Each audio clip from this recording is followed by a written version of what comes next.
Olá pessoal, dando continuidade ao que nós já tratamos em um outro vídeo acerca da história da teologia, nós chegamos a iniciar uma conversa sobre os pais apostólicos.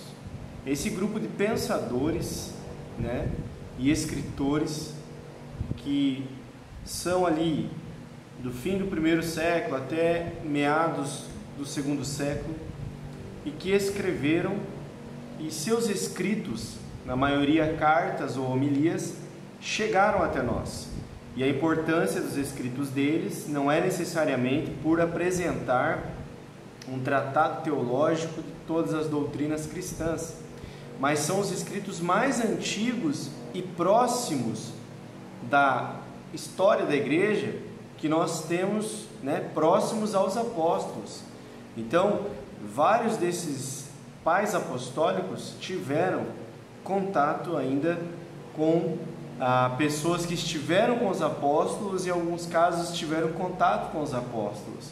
Então eles e seus escritos nos fornecem segurança e dão clareza a muito do que a igreja acreditava já nos dias após ali o término dos eventos que o Novo Testamento nos apresenta. Então, há uma grande importância nesse material, principalmente por elucidar a nós o que essa igreja pensava no seu primeiro e segundo século. Então, isso é muito legal, muito importante para nós, E esses escritos chegaram até nós, muitos deles.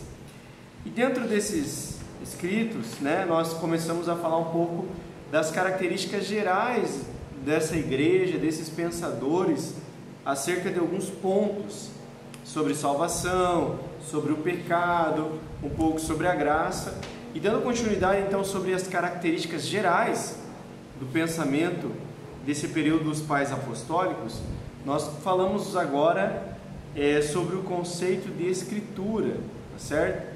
Lembrando que a nossa obra de referência bibliográfica é essa obra aqui, História da Teologia, do Bainbridge. E então ele segue aqui apresentando para nós o conceito de escritura. De modo geral, o que os pais apostólicos pensavam sobre as escrituras?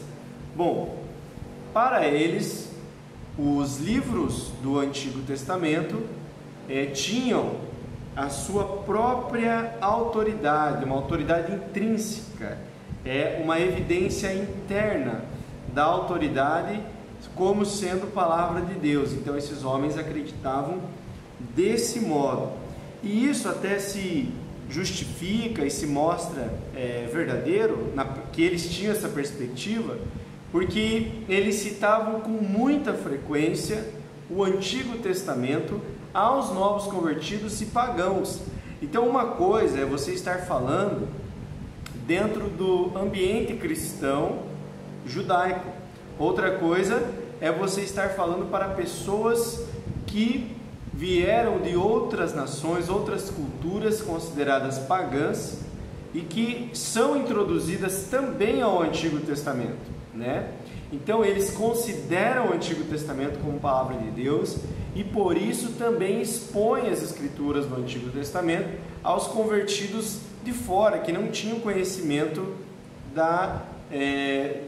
do Antigo Testamento, dos escritos do Antigo Testamento. Isso é interessante, porque eles dão reconhecimento ao Antigo Testamento como fundamento, como escritura, que dá origem também à fé cristã. Então os pais da igreja, os primeiros cristãos, não fizeram uma separação entre Antigo Testamento e fé cristã. Muito pelo contrário, eles entenderam também que a fundamentação da fé cristã está também no Antigo Testamento. Então eles tinham esta perspectiva, de modo geral, para os escritos do Antigo Testamento. Não há um posicionamento geral de rejeição ao Antigo Testamento. A igreja para eles, em relação a isso, inclusive, era o novo Israel de Deus, herdeira aí de todos os escritos do Antigo Testamento associados à antiga aliança. Então, a igreja era o verdadeiro Israel de Deus. Então, aqueles escritos do Antigo Testamento que apontam todos os benefícios da aliança feita por Deus e registrada no Antigo Testamento, de fato, se direcionam, são para a igreja é herdeira disso. Então, para eles, a lei, na verdade, o seu verdadeiro propósito era de natureza espiritual, e para eles Jesus deixou isso muito claro no seu ministério, na sua obra, que envolve suas palavras, seus ensinos e a obra redentora. Então, para eles, a lei tinha um objetivo, um propósito, um significado espiritual acima de todas as coisas. Então, isso eles vão, nos seus escritos, estão lembrando que quando nós estamos falando de um período dos pais apostólicos, não estamos falando de obras bíblicas, nós estamos falando do que essas pessoas acreditaram e escreveram e como isso é refletido nos seus escritos. Então, toda essa conclusão que eu estou falando para vocês é com base no estudo dos escritos que esses homens fizeram aí durante esse período. Bom, aí as referências a Jesus e ao Novo Testamento eles encontravam nos pormenores da Bíblia, e isso aqui para o bem significa o quê? Que na base de todo esse encontro, em tudo Jesus está, em tudo está os fatos do Novo Testamento lá no Antigo, se isso tivesse algum excesso, alguma interpretação equivocada, depois os métodos de interpretação do Antigo Testamento foram lapidados, mas se nesse período havia algum excesso e até equívoco, mas era porque havia uma convicção de que, como Jesus é Deus e havia um objetivo em todos aqueles registros, então aquilo tudo foi escrito pelo Espírito Santo, aquilo foi inspirado por Deus. Então havia o quê? Uma profunda convicção de que Deus já estava escrevendo no Antigo Testamento, já estava atuando no Antigo Testamento, e Ele já estava revelando algo sobre o Novo. Por isso, em tudo no Antigo Testamento, eles viam Jesus e viam os fatos que foram consumados aí no Novo Testamento. Então, o Antigo Testamento, sem dúvidas, é reconhecido pelos pais apostólicos, E é interessante que esses pais apostólicos, como eu disse, aí do fim do primeiro século e meados do segundo século, também testificam de forma incontestável nos seus escritos que os apóstolos estavam escrevendo aquilo que os apóstolos escreveram, foi escrito por inspiração divina. Então, os pais apostólicos, aqueles posteriores ali aos eventos e registros do Novo Testamento, o Novo Testamento ainda não estava formado, não estava reconhecido, mas esses homens já vinham reconhecendo gradativamente os escritos dos apóstolos como sendo inspirados e palavra de Deus. Então esse ponto é muito interessante, porque inclusive isso é estudado quando a gente percebe ali o que fundamentou o cânon, melhor dizendo, a canonização do Novo Testamento. Foi um dos elementos que essa igreja primitiva, que era herdeira da tradição oral dos apóstolos, das testemunhas oculares, viam naqueles escritos que os apóstolos de fato poderiam ter escrito aquilo. E considerando todo o ministério apostólico, considerando toda a forma como Deus escolheu aqueles homens e se manifestou por meio deles, os seus escritos foram sendo reconhecidos como palavra de Deus já no início dessa igreja. Bom, gente, então isso aqui é um pouco da perspectiva dos pais apostólicos em termos de características gerais acerca do que eles entendiam como escritura, ou seja, a palavra de Deus. Mas indo adiante, como que esses pais, de modo geral, entendiam a doutrina de Cristo, a doutrina de Deus e a cristologia? Bom, Deus é apresentado por eles do mesmo modo que o Antigo Testamento apresenta. Então, um Deus criador, criou o mundo, né? O mundo é criado por esse Deus. Um Deus que se revelou a sua vontade ao homem. Nisso também a sua justiça, a graça foram manifestas ao homem. Então, um Deus criador dos céus e da terra, de toda a criação, e esse Deus que se revela, e alguns atributos seus são revelados aos homens. Então veja que interessante, é um conceito muito cristão, porque nós entendemos Deus como criador, mas não apenas como um Deus criador que assiste de forma fria e distante a sua criação. Não, nós entendemos que Deus criou e se relaciona, se manifesta a sua criação. Então o conceito aí desses homens acerca de Deus é bem parecido com o que a gente vê. Até aqui eu quero fazer a leitura de um trechinho do material, da matéria-prima dessa matéria, que é os escritos desses homens. Então aqui está escrito no Pastor de Hermas, acerca de Deus. Ele diz assim: crê acima de tudo que Deus é um, aquele que criou e ordenou todas as coisas e formou tudo do nada o que existe. Então, como o Bengt aqui fala, nesse caso está sendo enfatizado a questão de Deus trino, né? Por mais que ainda esse Deus, a ideia da Trindade foi desenvolvida depois, mas a ideia também da crença num Deus único, tá certo? Então aqui a gente consegue perceber nessa expressão clara dele um conceito muito cristão, muito ortodoxo, muito dogmático, mas não sendo um tratado teológico, tá certo? Bom, sobre Jesus, né? Então, rapidamente, o que eles pensam sobre Jesus? O que os pais apostólicos, de modo geral, conceberam sobre Jesus lá no primeiro e segundo século? Bom, consideram Jesus como pré-existente, né? Participante da criação. Jesus é considerado o Senhor do céu, inclusive aquele que será juiz sobre vivos e mortos. Jesus é denominado Deus. E aí dá até para mim citar aqui a Epístola de Inácio, também nessa página 17 aqui do livro do Bengt. Diz assim, deixa eu achar aqui rapidinho: nosso Deus, Jesus Cristo, nascido de Maria segundo o decreto de Deus, verdadeiramente de Davi, mas também do Espírito Santo. Escreveu ele em sua epístola, né, aos Efésios. Bom, então essa é uma afirmação sobre Jesus, então muito claro. Aí surgiu a necessidade também nesse período, e eles enfatizaram bastante a humanidade de Jesus. E até só uma citação clara, rápida aqui: por que houve já no início da igreja essa necessidade de uma afirmação clara sobre a humanidade verdadeira, Jesus de fato ter um corpo humano? Porque existiam já desde o início da igreja perspectivas que negavam a realidade histórica, real, dentro do tempo, dentro daquilo que é físico, material. Eles negavam que o sofrimento de Jesus poderia realmente ter acontecido.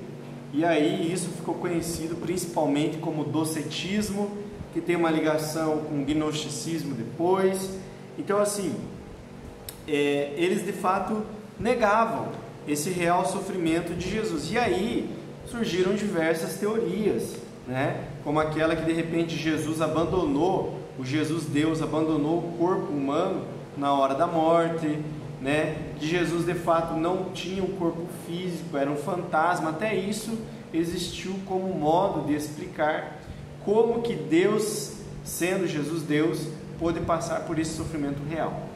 Então, mas isso obviamente desde o início foi rejeitado aí pelos cristãos, mas é algo que em outro momento pode ser bem conhecido, conversado e entendido, né?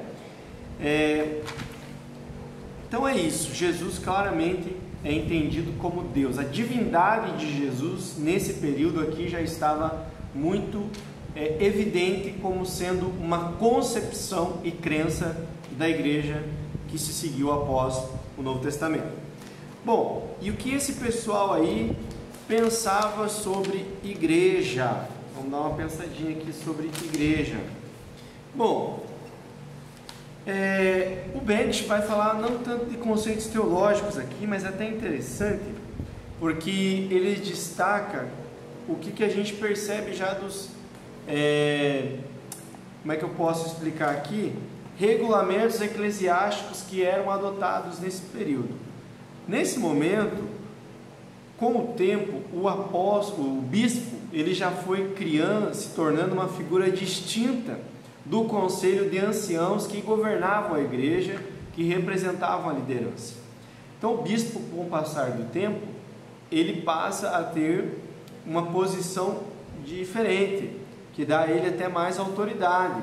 Mas os motivos aqui, eu acho que tem que ser claros, até para mostrar que havia um propósito muito evidente na época, né? Então o que eu peguei aqui?